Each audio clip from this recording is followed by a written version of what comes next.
Hey guys, thanks for tuning in and Merry Christmas Eve. Also, Merry Christmas too. Not sure if I'll have a video out tomorrow, so might as well say that now. And for today, we've got some brief news to go over. We're talking about China and gaming. Oh, and when I say gaming, I'm not talking about the new Genshin character. I'm talking about, gaming, like video games. Yeah. Video Games Chronicle had written, Tencent and NetEase lose $80 billion USD in value as China plans to limit game spending. That frickin' name, man. Excuse me.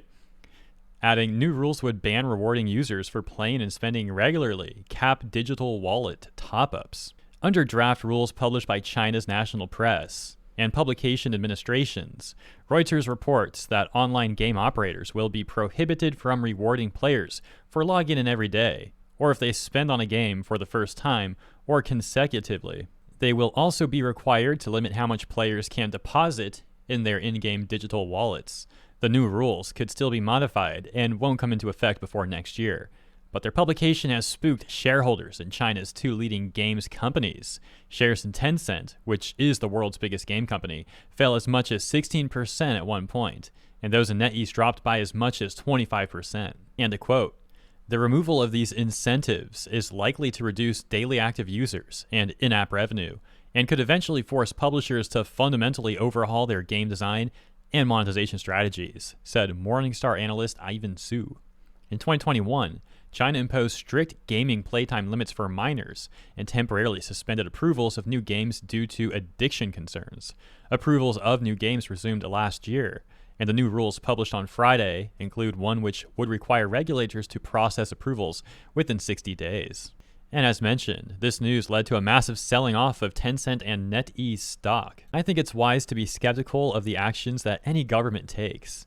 However, it's also true that many gaming companies have become extremely predatory with their monetization practices.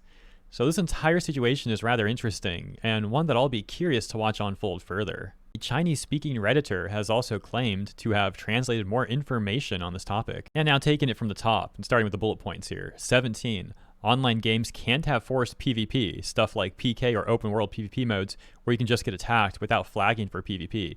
This is going to have far wider implications if it makes it to the final draft, since a lot of ARPGs, as well as stuff like extraction looters, might be impacted.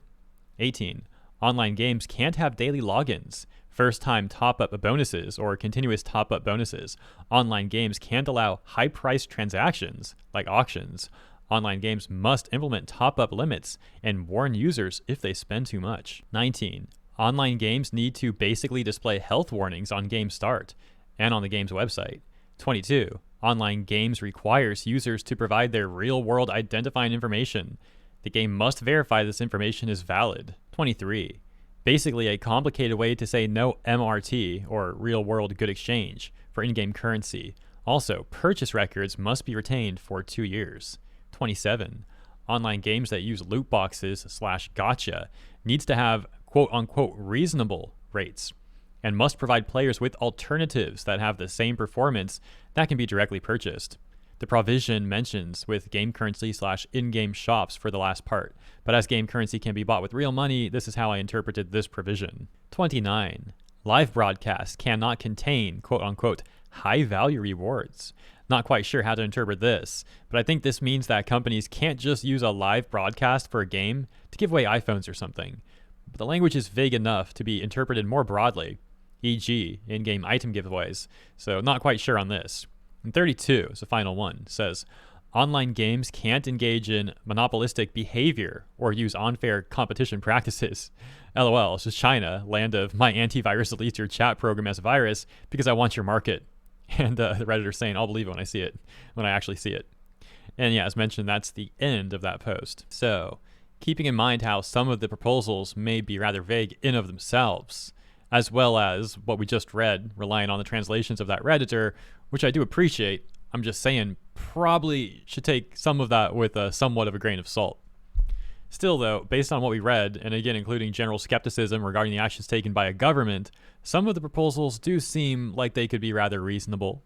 However, other proposals there seem like clear breaches of privacy, Although, when we're already talking about China and the CCP, perhaps that's a bit of a moot point. In the responses to that Reddit post, a lot of people are talking about number 27, which once again was online games that use loot boxes / gacha needs to have reasonable rates and must provide players with alternatives that have the same performance that can be directly purchased. And responses to that including, basically gacha games have to provide a direct purchase option. Best case scenario, all gachas adopt a Limbus style system. More likely scenario, you'll just be able to buy banner characters directly for IRL money without pulling. And over on the Genshin subreddit, although of course these proposals would affect many more games than just Genshin Impact, but still, it's rather amusing here how the top comment is also talking about proposal 27 out of what we read. With people saying, I could totally see them try and keep different version for CNN Global with that, which would be a shame in my humble opinion. And someone else saying, what? I would definitely welcome an alternative from gacha to be implemented everywhere. And this whole thing becoming quite a bit of a debate, with another comment saying, would you directly buy a 5-star character for $300? That's an alternative, but not a good one. They'll make things worse for the players. They won't give free things. Someone else saying, no one would. That's why they use a gacha system, so the characters come with a ton of stuff you don't want, but technically paid for.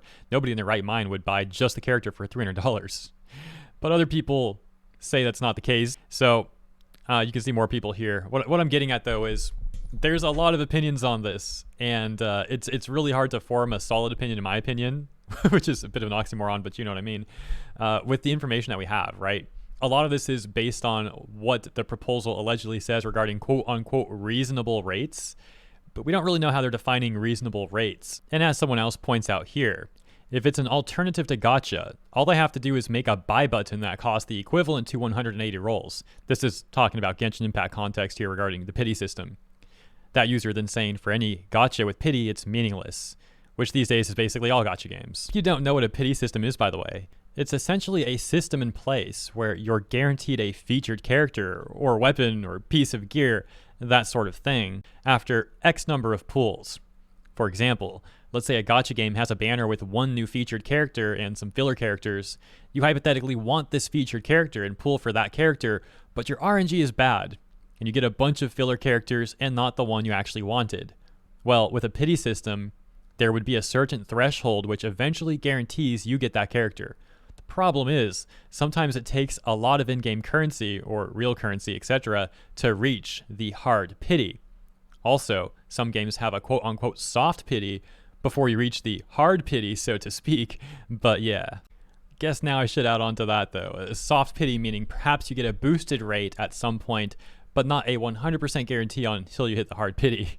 Anyways, as you can see, a lot of speculation is going on with how these proposals may actually work in application. I also don't trust that the CCP is proposing these things because of a genuine concern for the public either. Also, gaming companies have a history of finding ways around regulations via things like loopholes, and or just making up completely new monetization schemes in response. So I don't have too much of a strong opinion on this stuff at the moment. More so, I'm curious to watch how it develops from here. That looks to be the main stuff, and I'll wrap this segment up here. Once again, have a Merry Christmas, and as always, thank you all for tuning in. Appreciate ya, and consider letting me know your thoughts in the comments. And also consider liking and or subscribing for more segments like this. See ya in the next one.